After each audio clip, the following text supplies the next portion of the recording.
जी, तो हमने अब डिस्कस किया अभी कि एक रॉड है, उस रॉड के कारण उस पर कंटिन्यूस चार्ज डिस्ट्रीब्यूशन है, यानी हम बात कर रहे हैं लीनियर चार्ज डिस्ट्रीब्यूशन की।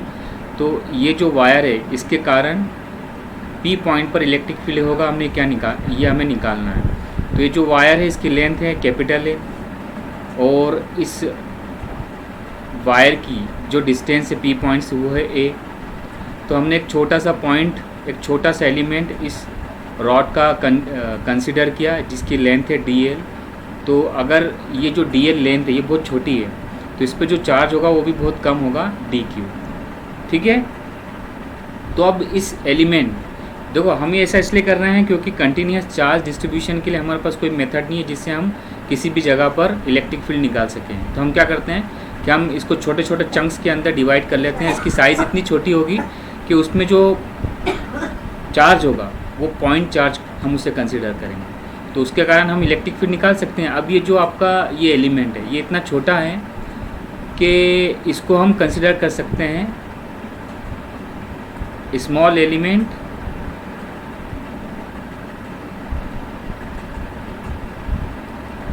dl will act as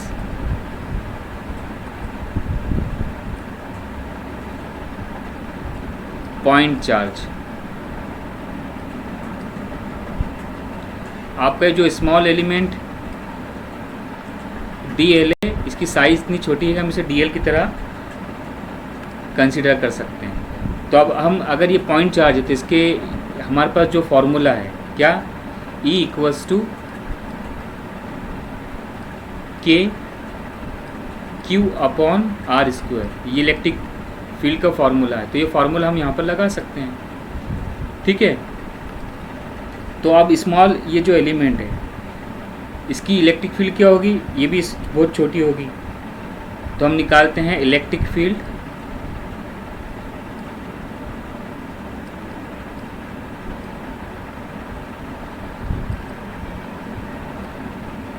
DE। चूँकि ये स्मॉल एलिमेंट DL के कारण है तो इसकी इलेक्ट्रिक फील्ड को भी हम DE कंसिडर करेंगे at P due to DL। वो कितना होगा बेटा, वो होगा DE इज इक्वल्स टू, यहाँ पर आपका K आएगा कांस्टेंट, ये जो फार्मूला का है। अब इस ये DL एलिमेंट पर चार्ज कितना था, इस पर चार्ज था DQ, और इसका डिस्टेंस P पॉइंट से कितना था ये हमने कंसिडर किया था x स्क्वायर। तो ये इसकी इलेक्ट्रिक फील्ड होगी। ठीक है। DE इज इक्वल्स टू के d q upon x square. अब बेटा हमको तो क्या है, पूरे एलिमेंट का निकालना है। तो हम क्या करते हैं, छोटे छोटे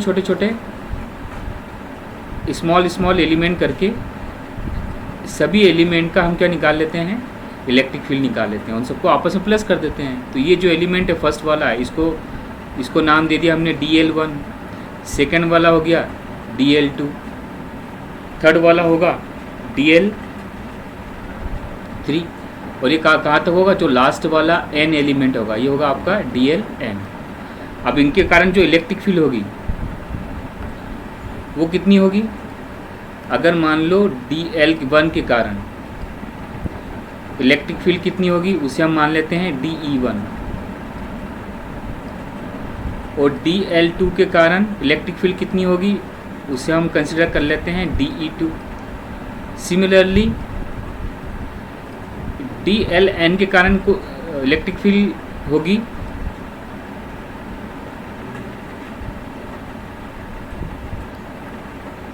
DLN के कारण इलेक्ट्रिक फील्ड होगी DEN। ठीक है। तो अब सभी की नेट इलेक्ट्रिक फील्ड कितनी हो जाएगी, नेट इलेक्ट्रिक फील्ड इन सब का प्लस आपस में, तो आपकी जो ई नेट होगी, ई नेट यानी total electric field E net, ये बेटा कितनी होगी, E net is equals to DE1 plus DE2 plus DE3 up to DEN, है ना। ऐसा क्यों? देखो हमने ये रॉड को क्या किया, छोटे छोटे टुकड़ों के अंदर कट कर लिया। तो पहले इसके कारण इलेक्ट्रिक फील्ड निकालेंगे, फिर इसके कारण इलेक्ट्रिक फील्ड निकालेंगे, फिर इसके कारण इलेक्ट्रिक फील्ड निकालेंगे, फिर इसके कारण इलेक्ट्रिक फील्ड निकालेंगे। तो फर्स्ट से लेके लास्ट का एलिमेंट है उसको, उसके कारण इलेक्ट्रिक फील्ड निकालेंगे और सबको आपस में प्लस कर देंगे, तो ये आपका ई नेट आ जाएगा। अब अच्छा, एक तरीका तो इसका ये है। दूसरा तरीका क्या है, हम ये कर लें कि इतना बड़ा एक्सप्रेशन लिखने के बजाय हम इसका इंटीग्रेशन लिख देते हैं, है ना। क्योंकि देखो सब पे चार्ज सेम है, हमने कट क्या है, सभी को स्मॉल लेंथ dl में कट किया है ना, सबकी लेंथ बराबर है तो सब पे चार्ज भी बराबर होगा, तो सबकी इलेक्ट्रिक फील्ड भी कितनी होगी, सबकी इलेक्ट्रिक फील्ड वो बराबर होगी। तो इन सारी की इलेक्ट्रिक फील्ड को हम मान लेते हैं dE। तो dE इंटीग्रेशन ऑफ dE, ये आपकी इलेक्ट्रिक फील्ड निकल आई, ठीक है। और dE क्या होगा, dE होगा बेटा K into charge on dl upon x square. अब देखो ये x है, ये x की वैल्यू चेंज हो रही है। x कहाँ से स्टार्ट है, देखो इस वाले एलिमेंट की बात करें हम, इस वाले फर्स्ट वाले एलिमेंट की, तो इसकी जो वैल्यू है ना वो x की वैल्यू a के बराबर है, ठीक है। और इस वाले एलिमेंट की बात करें, इसकी वैल्यू कितनी है, इसकी लेंथ कितनी है, इसकी दूरी कितनी है, इसकी दूरी है बेटा a प्लस l के बराबर। देखो ये तो हो गया a प्लस ये लास्ट में ना प्लस l के बराबर, तो यहाँ से लेके यहाँ तक l है और यहाँ से लेके यहाँ तक a है, ठीक है। तो इसमें हम लिमिट लगा देंगे कि ये जो स्टार्ट हो रहा, कहाँ से स्टार्ट हो रहा है, ये स्टार्ट हो रहा है a से स्टार्ट हो रहा है x, और कहाँ तक जा रहा है, ये जा रहा है l प्लस a तक x डिस्टेंस जो वेरी हो रहा है वो a से लेके l प्लस a तक वेरी हो रहा है, ठीक है। ये चीज़ क्लियर है। अब सुनो, अब इसमें ये चीज़ देखो कि जो हमारा एक्सप्रेशन है इसमें जो वेरिएबल टर्म है वो है x, पर यहाँ पर देखो इंटीग्रेशन कैसा होता है, किसी भी चीज़ का जो इंटीग्रेशन होता है वो क्या होता है, वो होता है इंटीग्रेशन ऑफ dx, ठीक है। हम इंटीग्रेशन उस टर्म का करते हैं जो वेरिएबल टर्म होती है, इंटीग्रेशन हम उस टर्म का करते हैं जो वेरिएबल टर्म होती है। हमें इंटीग्रेशन करना है x का, क्योंकि वेरी क्या हो रही है, x वेरी हो रही है, x वेरी हो रहा है a से लेके l प्लस a तक, पर यहाँ पर जो वेरिएबल टर्म दे रखा है dq दे रखा है, यहाँ पर जो इंटीग्रेशन हो रहा है वो dq का हो रहा है, ठीक है। तो हमें क्या करना पड़ेगा, हमें फॉर्मूला ऐसा लिखना है कि फॉर्मूले के अंदर जो वेरिएबल टर्म हो वो x हो। तो क्या करें इसके लिए, तो बेटा कल हमने क्लास में पढ़ा था एक टर्म जो थी linear charge density, linear charge density.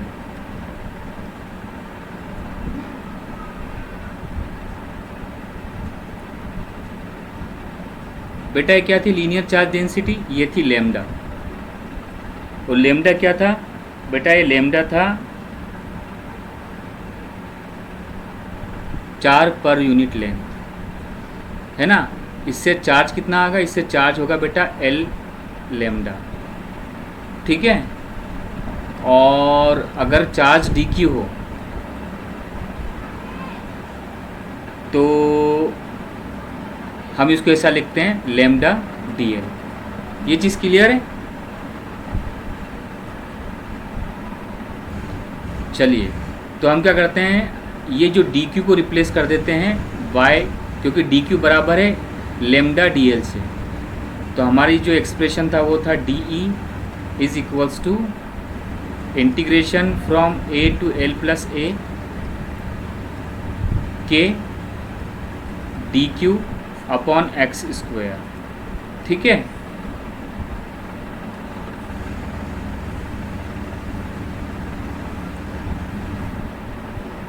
तो इसमें हम क्या करते हैं कि dq की वैल्यू, फिर से एक्सप्रेशन लिख देता हूँ मैं, आपका dE था वो था integration of a from a to l plus a into के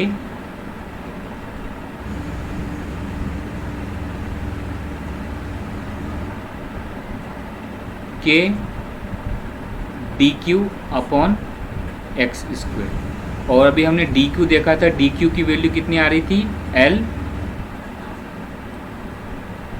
लेमडा डी एल। ठीक, तो डी क्यू की यहाँ रिप्लेस करते हैं हम, ये हो गया आपका ए एल प्लस ए के लेमडा डी एल अपॉन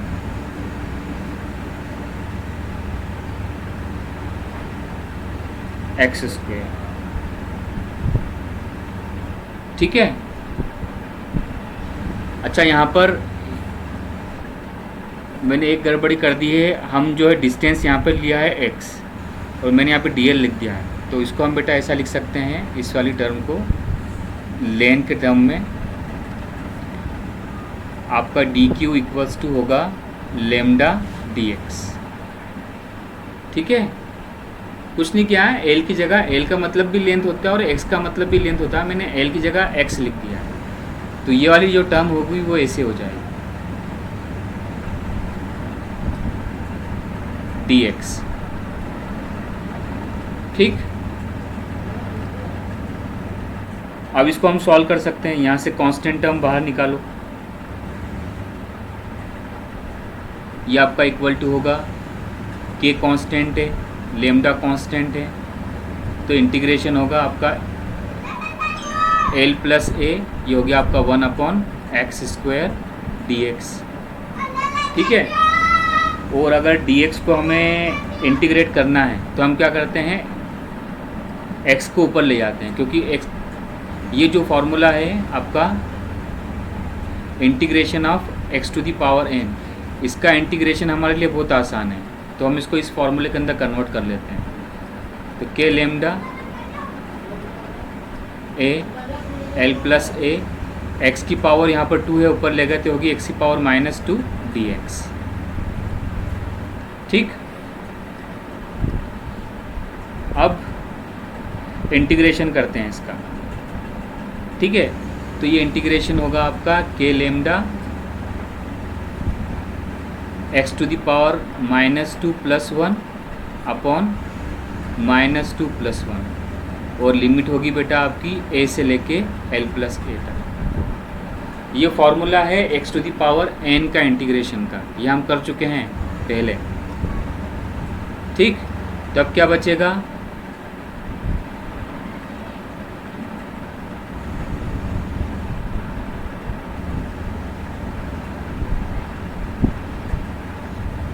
के लेमडा एक्स की पावर हो जाएगी -3, यहाँ पे नीचे बचा -3, और लिमिट है एक्स की लिमिट है ये a से लेके l प्लस ए तक। अभी बेटा जो -3 का माइनस है, इसको उठा के डायरेक्ट हम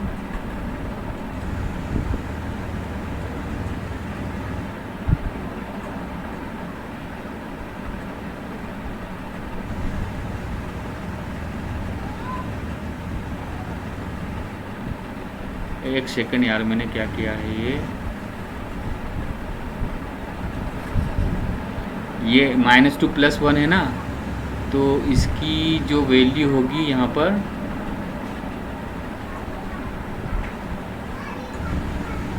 ये होगी -1 और यहाँ पर भी होगी -1, तो ये -1 हम यहाँ से उठाते हैं और ये -1 को माइनस की साइन यहाँ पर ले जाते हैं, और नीचे 1 है तो अब 1 की लिखने की कोई ज़रूरत नहीं है, आपका डायरेक्ट फार्मूला बचा ही है। ठीक है, अब x टू दी पावर -1 को हम लिख सकते हैं अगेन ऐसे, -k लेमडा, ये हो गया आपका 1 अपॉन एक्स। अब इसकी लिमिट है a टू l प्लस ए। ठीक, अब इसमें लिमिट लगा दो तो ये हो गया -k लेमडा, x की लिमिट, अपर लिमिट क्या होगी, upper limit minus lower limit, तो अपर लिमिट क्या है l प्लस ए, और माइनस लोअर लिमिट क्या है 1 अपॉन ए। ठीक, इसको बेटा जब आप सॉल्व करोगे अल्टीमेटली ये आएगा इन दोनों का एलसीएम लोगे प्लस करोगे, फाइनल आंसर आएगा E इक्वल्स टू के lambda L upon A into A plus L। ठीक है, और हम इसको ऐसे भी लिख सकते हैं क्योंकि लेमडा क्या होता है, Q अपॉन L होता है, तो लेमडा की जगह Q अपॉन N लिखा, ये होगा Q upon L into A plus L। यहाँ पर L पहले से था तो L से L दोनों कट जाएंगे, फाइनल एक्सप्रेशन आपका ये बचेगा।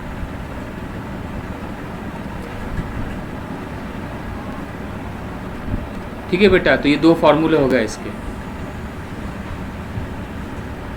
ई के, ये दोनों फार्मूला आपको याद रखना है। अभी मैं इसकी मार्किंग कर देता हूँ ताकि कोई स्टेप अगर आपको समझ में नहीं आई हो तो आप उसे मुझसे पूछ लें।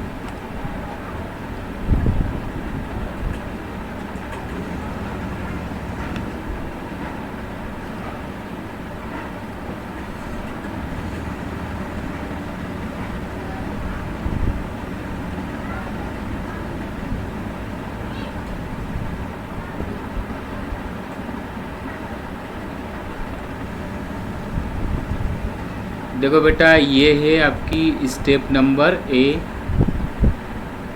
ये है स्टेप नंबर बी, ये है स्टेप नंबर सी, ये है स्टेप नंबर डी,